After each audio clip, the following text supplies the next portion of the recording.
আইনশৃঙ্খলা পরিস্থিতি নিয়ে পুলিশের ১২৭ উচ্চপদস্থ কর্মকর্তার সঙ্গে আজ বিশেষ বৈঠকে বসবেন প্রধান উপদেষ্টা ডক্টর মোহাম্মদ ইউনূস। এতে তিনি আইনশৃঙ্খলা পরিস্থিতি নিয়ে গুরুত্বপূর্ণ দিক নির্দেশনা দেবে প্রধান উপদেষ্টা। এ নিয়ে আরও জানাতে রাজধানীর তেজগাঁও থেকে যুক্ত হচ্ছেন সহকর্মী খালেদ রায়হান। খালেদ রায়হান, কখন হতে পারে এই বৈঠক এবং কি দিক নির্দেশনা আসতে পারে? এই ঈদে জামা জুতো অ্যাকসেসরিজের ডিসকাউন্ট।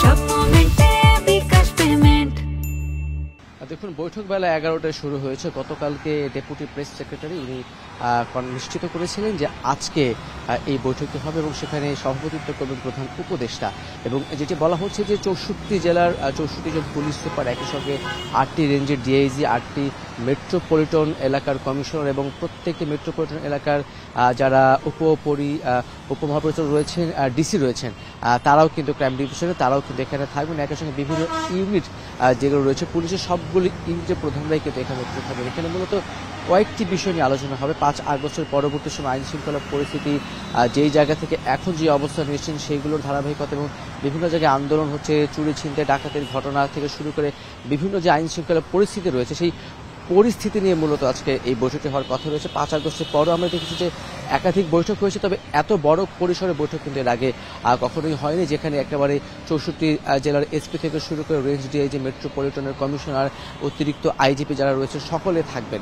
তো বোঝা যাচ্ছে যে এটি একটি বড় বৈঠক এবং যেহেতু সামনে ঈদ রয়েছে এবং সামনের দিনগুলোতে কিভাবে আসলে এই আইন শৃঙ্খলা পরিস্থিতিকে আরও স্বাভাবিক করা যায়, মূলত সেই জন্যই এই আজকের এই বৈঠকটি ডাকা হয়েছে। এবং পুলিশের কয়েকজন ঊর্ধ্বতন কর্মকর্তার সঙ্গে আমার কথা হয়েছে, তারা যেটি বলছেন যে এখানে বেশ কয়েকটি বিষয় উপস্থাপন করার কথা রয়েছে। সেটা হচ্ছে স্বাধীন পুলিশ কমিশন, এরই সঙ্গে যে সংস্কার কমিশনের যে সুপারিশগুলো ছিল সেই সুপারিশগুলো নিয়েও কিন্তু কথাবার্তা বলার কথা রয়েছে। মূলত যেই দিকটিকে বেশি প্রাধান্য দেওয়া হচ্ছে সেটি হচ্ছে যে আইন শৃঙ্খলা পরিস্থিতিকে স্বাভাবিক রাখার জন্য আরও কী পদক্ষেপ নেওয়া যায়, মূলত সেই বিষয়গুলো নিয়ে কিন্তু কথা বলা হবে।